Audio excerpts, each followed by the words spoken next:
Welcome back friends, मैं नीलेश माली sir आप सभी का इस वीडियो में और मेरे चैनल्स में स्वागत करता हूं। So friends, in the previous lectures we were discuss about our last topics decentralization's importance and limitations of decentralization. So friends, today we will start our next topics, delegation of authority. So delegation of authority का मतलब होता है कि अपने जो भी अधिकार है वो अधिकार सौंपना, meaning according to legal views. नियम के हिसाब से अगर देखा जाए तो power means authority to take legal actions. Power means authority to take legal actions. जो पावर है वो पावर का मतलब क्या होगा कि जो लीगली एक्शन लेनी है वो लीगली एक्शन लेने का ऑथोरिटी अगर आपको कोई देता है। बट इन बिजनेस यूनिट्स के अंदर क्या होता है, power is a give orders and also to see it that the orders are followed. तो बिजनेस यूनिट जो है वो बिजनेस यूनिट्स के अंदर यहाँ पर ऑथोरिटी जो है उसका मतलब या पावर जो है उसका मतलब क्या होता है अलग। जैसे हम कानून के नियम के हिसाब से अगर देखा जाए तो हम कहते हैं पुलिस के पास पावर है, उनके पास पावर ही है ऐसे पावर। तो पावर क्यों है? क्योंकि authority to take legal action, उन्हें सरकार ने अथॉरिटी दी होती है कि वो लीगली हमारे ऊपर क्या करें, एक्शन। अगर हम कोई काम गलत करते हैं तब, लाइक कि हम अगर लॉ एंड ऑर्डर तोड़ते हैं तब हमारे ऊपर वो एक्शन ले सकते हैं। लेकिन कंपनी में दोस्तों ऐसा नहीं होता है। Power is to give order and also to see that orders are followed. लेकिन बिजनेस यूनिट्स के अंदर अगर आप देखोगे तो पावर्स का मतलब क्या होता है कि आप किसी को ऑर्डर देना और उसका पालन हो रहा है या नहीं वो देखना। मतलब कि आप पहले तो ये देखिए कि आप जो ऑर्डर दे रहे हो वो ऑर्डर सही तरह से काम कर रहा है या नहीं, उसके बाद आपके ऑर्डर का पालन हो रहा है या नहीं। So business size of the organization become large when the size of the organization becomes large. जब बिजनेस यूनिट्स की जो साइज है या ऑर्गेनाइजेशन की साइज है वो अगर लार्ज हो, the upper level administrators assign some works to their helpers. तो जो यहाँ पर एडमिनिस्ट्रेटर जो है वो एडमिनिस्ट्रेटर्स अपर लेवल वाले जो है वो अपर लेवल वाले अपना जो कुछ वर्क्स है, सम वर्क्स टू देयर हेल्पर्स, उनके जो हेल्पर्स है वो हेल्पर्स को जब वो अपना कुछ काम दे देते, they have to see whether the orders are followed और नॉट। तो उनका ये देखने का काम है कि वो आदेश जो दे रहे हैं उस आदेश के हिसाब से, ऑर्डर्स के हिसाब से वो काम कर रहे हैं या नहीं। So in order to enable such helpers to perform their task well, some power are vested upon them. तो इसमें यह होता है कि सहायक जो है, हेल्पर जो है, उनको सौंपे गए कार्य का वो एकदम इफेक्टिव रूप से काम कर रहे हैं या नहीं, या उसका इम्प्लीमेंट हो रहा है या नहीं, जिसे कहा जाता है this is a call delegation of power. तब उसे क्या कहा जाएगा, डेलीगेशन जो है वो delegation of power. In this way, in ordinary words it can be said that to delegate power is to enable the other person to have power for doing the task well. और दूसरे सामान्य अर्थ में अगर कहा जाए तो delegation of power जो है वो, डेलीगेशन ऑफ पावर का मतलब क्या होगा कि कार्य जो है वो कार्य दूसरे को सौंपना और उस कार्य को करने के लिए उसे अधिकार देना। मतलब मान लीजिए कि आपके पास अगर कोई टास्क है तो आप वो टास्क किसी और को दे रहे हो और वो टास्क जो है वो टास्क उसे पूरा करने के लिए क्या दे रहे हो, पावर दे रहे हो। जैसे किसी क्लास को अगर एकदम डिसिप्लिन में रखना, तो क्लास टीचर के पास पावर है कि वो क्लास के बच्चों को डिसिप्लिन के बारे में समझाए, शांत रहने के बारे में समझाए। लेकिन अगर वो खुद अगर दिन में प्रेजेंस नहीं है पूरे दिन, तो वो अपने पावर किसे दे देते, मॉनिटर्स को, और बोलते कि आप इस क्लास में जो भी आवाज़ करे या जो डिसिप्लिन तोड़े उसके बारे में मुझे क्या दो, इन्फॉर्मेशन दो। सो इस तरह से एक बात तो यह फिक्स हो जाती है, ये तय हो जाती है कि डेलीगेशन ऑफ अथॉरिटी मतलब क्या है कि आप किसी को भी अपने काम का ऑर्डर देना और वो फॉलो कर रहा है कि नहीं उसे देखना।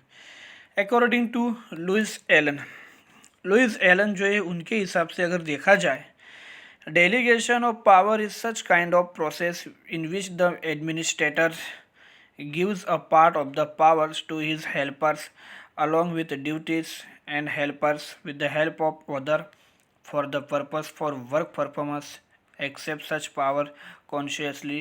In the delegation of power, the understanding of the responsibility is the main thing. देखिए लुइस एलन जो है वो लुइस एलन ने क्या कहा है डेफिनेशंस के बारे में कि डेलीगेशन ऑफ पावर मतलब कि अधिकार सौंपना जो है वो एक ऐसी प्रक्रिया है such kind of process with the administrator, एक ऐसी प्रोसीजर है कि संचालक अपने आप को जो भी पावर्स अपने जो भी अधिकार है वो सारे अधिकार gives a part of the powers to his helpers along with duties. तो जो डायरेक्टर्स है या जो एडमिनिस्ट्रेटर्स है उस एडमिनिस्ट्रेटर्स को जो भी अधिकार मिले हैं जो भी पावर्स मिले हैं वो पावर्स वो किन्हें दे देंगे अपने हेल्पर्स को अलॉन्ग विद ड्यूटीज़, और साथ ही साथ किसके बेस पर अपने ड्यूटीज़ जो है उनके साथ। And the helpers with the help of other for the purpose of work performance except such power consciously. तो वो अपने जो भी पावर से वो पावर किसी को दे देते हैं और कॉन्शियसली एकदम सचेतता पूर्वक वो उनका क्या करते स्वीकार करते हैं। साथ ही साथ in the delegation of power the understanding of the responsibilities is the main thing. The delegation of power the understanding of the responsibility is the main thing. अगर पावर जो है वो पावर किसी को दिया जा रहा है तो उसका जो मेन थिंग है वो मेन थिंग है the helpers are given powers and they are responsible to get the work done। अगर आप किसी को पावर दे रहे हो तो इसका मतलब ये हो गया कि वहाँ पर रिस्पॉन्सिबिलिटी जो है वो रिस्पॉन्सिबिलिटी आप किसे दे रहे हो उसे। But the helpers are given power and they are responsible to get the work done, but the final completion of the work and its responsibility rests with the upper level administrator only, he cannot free himself from that। तो दोस्तों यहाँ बताया गया है कि अगर आपको कोई काम मिला है और वो आप अपना जो काम है वो काम अगर आप किसी और को दे देते हो, सिंपल है कि आपकी जो रिस्पॉन्सिबिलिटीज़ है आप वो रिस्पॉन्सिबिलिटी किसे दे रहे हो अपने हेल्पर्स को, लेकिन हेल्पर्स को देने के बाद वो काम अगर सही से होता है या नहीं होता है और अगर नहीं भी हो रहा है तो उसकी पूरी रिस्पॉन्सिबिलिटी जो है वो रिस्पॉन्सिबिलिटी आप किससे दे रहे हो दूसरे को। लेकिन फाइनल रिस्पॉन्सिबिलिटी जो है फाइनल कंप्लीशन जो है वो फाइनल कंप्लीशन किसे रहेगा आपको ही। So it's responsibility rest with the upper level, और ये रिस्पॉन्सिबिलिटी जो है वो किसकी होती है अपर लेवल्स वालों की एडमिनिस्ट्रेटर्स की। He can not free himself from that, और वो कभी भी उससे फ्री हो सकते नहीं है या कभी भी उससे अलग हो सकते नहीं है। ये उसका एक मेन रीज़न जो है वो मेन रीज़न्स माना जाता है। नाउ जिस तरह से हमने डिसेंट्रलाइजेशन के बारे में देखा था सेम उसी तरह से कुछ डेलीगेशन ऑफ पावर जो है डेलीगेशन ऑफ अथॉरिटी जो है उसके बारे में देख लेते कि उसका भी क्या इंपॉर्टेंस है। सो delegation of power relieves upper level administration from more work. अगर किसी कंपनी में जो भी पावर है उस पावर का अगर डेलीगेशंस किया जा रहा है तो उस डेलीगेशंस के कारण जो भी अपर लेवल के जो एडमिनिस्ट्रेटर है वो एडमिनिस्ट्रेटर अपना जो भी वर्क है उस वर्क से क्या हो जाती फ्री हो जाती है, उन्हें रिलीफ मिलता है। They can focus upon policy matters, और इसी के कारण वो अपनी जो भी पॉलिसी मैटर्स है उस पॉलिसी मैटर्स पर क्या करते फोकस करते उसके ऊपर ध्यान रखते, due to which management is more efficient. और इसके कारण उनका जो मैनेजमेंट है वो मैनेजमेंट बहुत ही एफिशिएंट चलता है। Hence it can be said the power that power is the key to administration. और इसलिए कहा जाता है कि पावर जो है वो पावर एक एडमिनिस्ट्रेशन की क्या है चाबी है।